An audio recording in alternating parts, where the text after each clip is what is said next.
High, চলে এসছি একটা নতুন ভিডিও নিয়ে। বুঝতেই পারছো আমি আজকেও আবার ছাদে, কারণ শীতকালের দুপুরে আর শীতকালের সকালে ওই যে একটা সুন্দর রোদটা পড়ে না, এত ভালো লাগে উপভোগ করতে, সেটা ছাদে বসে হোক বা জানলায় বসে হোক। আমার কাছে রয়েছে ঠিক এতগুলো পেঁপে, দেখতেই পাচ্ছ, কিন্তু কিছু কিছু পেঁপে একটু একটু পেকে এসছে, সেইগুলোকে আমি বাদই দিলাম। কিন্তু ধরো এই যে এই পেঁপেটা একটুও কিন্তু পাকেনি, এই পেঁপেটা দিয়ে আজকে আমি একটা সুন্দর রেসিপি তোমাদের সঙ্গে শেয়ার করব। এগুলো কিন্তু আমাদের খুব পরিচিত একজন কাকিমা আমাকে দিয়েছেন, এর সঙ্গে আমাকে একটা রেসিপিও বলে দিয়েছে, এবং সেই রেসিপিটাই আজকে তোমাদের সঙ্গে শেয়ার করছি। দেখেছি রূপসাগরে মনের মানুষ কাঁচা সোনা, তারে আমার আমার মনে দেখো, ধৈর্য নিয়ে আমি কিন্তু শুরু করে ফেলেছি এই পেঁপেটাকে গ্রেট করা।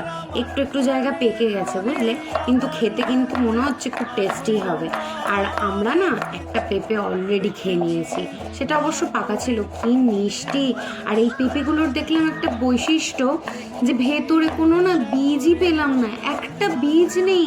ছাদে বসে তোমাদের সাথে গল্প করতে করতে আমার পুরো পেঁপেটা গ্রেট করাও হয়ে গেছে, একটু একটু পাকা রয়েছে তো কোনো অসুবিধা নেই।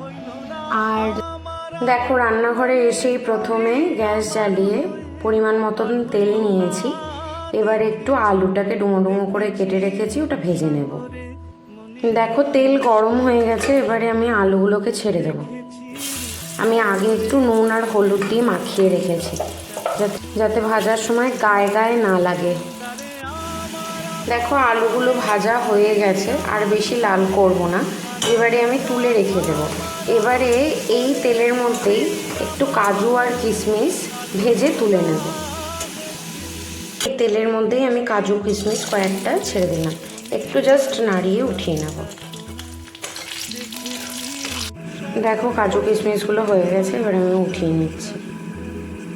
দেখো এই তেলের মধ্যেই আমি একটা গোটা শুকনো লঙ্কা দিয়ে দিলাম, এবং অল্প ফোড়নের জন্য পরিমাণ মতন জিরে দিয়ে দিলাম। দেখো ফোড়নটা একটু ভাজা ভাজা হলে এবারে আমি একটু আদা গ্রেট করে রেখেছি, এটা দিয়ে দেবো। সাথে এটা নাড়াবো একটুখানি। এটা আসলে নিরামিষ পদ তো কিছুই সেরকম লাগছে না, আমাকে কাকিমা যেরকম বলেছে আমি সেরকমই করছি, একটু জাস্ট নিজের একটু অ্যাডিশনও করলাম। এবারে এটার মধ্যে আমি কিছু টমেটো দেব।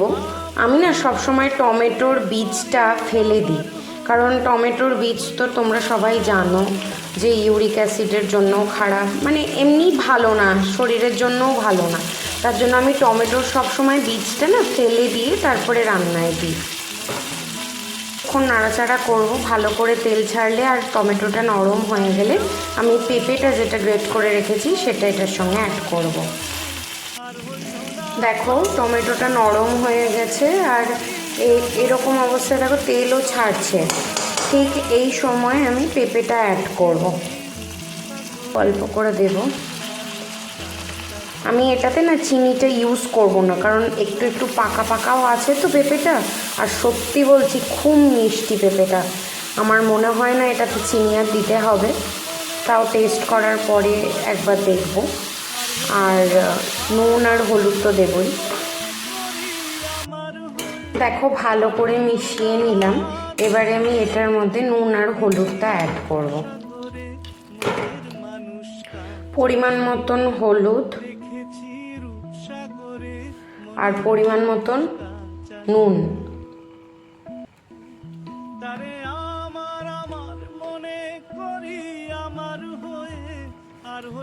এবারে আমি আলু যে ভেজে রেখেছি আর কাজু কিশমিশটা আমি নামানোর আগ দিয়ে দেবো, আর আলু যেটা ভেজে রেখেছিলাম এটার মধ্যে অ্যাড করব। করে এটা ভাপে কিছুক্ষণ ঢাকনা চাপা দিয়ে হবে, কারণ আলুটাও তো সেদ্ধ হবে। এটার মধ্যে কোনো জল পড়বে না, যতটুকু জল বেরোচ্ছে সেটাও মাখা মাখা হয়ে যাবে। এই রান্নাটা অনেকবার জানো তো আমি মাকে করতে দেখেছিলাম, কিন্তু কোনোদিনও নিজে করব সেটা আমি ভাবিনি। এবার এটার মধ্যে ওই আলুটা যেটা ভেজে রেখেছিলাম সেটা অ্যাড করে দিচ্ছি।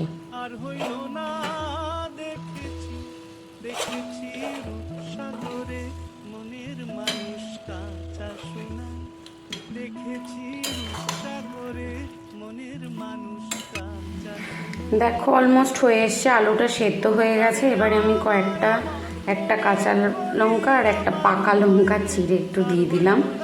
এবারে এটার মধ্যে আমি গরম মশলা, ঘি আর কাজু কিশমিশটা অ্যাড করব। ব্যাস, তারপরেই আমি সার্ভ করব। দেখেছি দেখো গরম মশলা দিচ্ছি, অল্প দেবো, বেশি দেবো না খুব একটা। ব্যাস এইটুকুই দেবো, আর দেবো না। মনের মানুষ কাঁচা এবারে দেখো এই কাজু কিশমিশগুলো দিয়ে দিচ্ছি। তারে আমার এবারে দেখো ঘি অ্যাড করব, অল্প দেবো। আর হইল না আমার আমার মনে দেখো রেডি হয়ে গেছে আমার পেঁপে কুড়ুনির তরকারিটা। দেখতে না খুব সুন্দর হয়েছে জানো তো, গন্ধও খুব সুন্দর বেরোচ্ছে। এবারে দেখি খেতে কীরকম হয়, তোমাদের সঙ্গে অবশ্যই শেয়ার করব বাকিটা। এখন আমি এটা সার্ভ করে নেব। দেখো আমি একদম বাটিতে ঢেলে রেডি করে নিয়েছি। এবারে গরম ভাতের সঙ্গে বা রুটির সঙ্গে মনে হচ্ছে জমে যাবে আজকে। আর তাহলে আজকের মতো এইটুকুই, দেখা হচ্ছে একটা নতুন ভিডিওর সঙ্গে। তোমরা সবাই খুব ভালো থেকো, টাটা। মনের মানুষ কাঁচা শোনা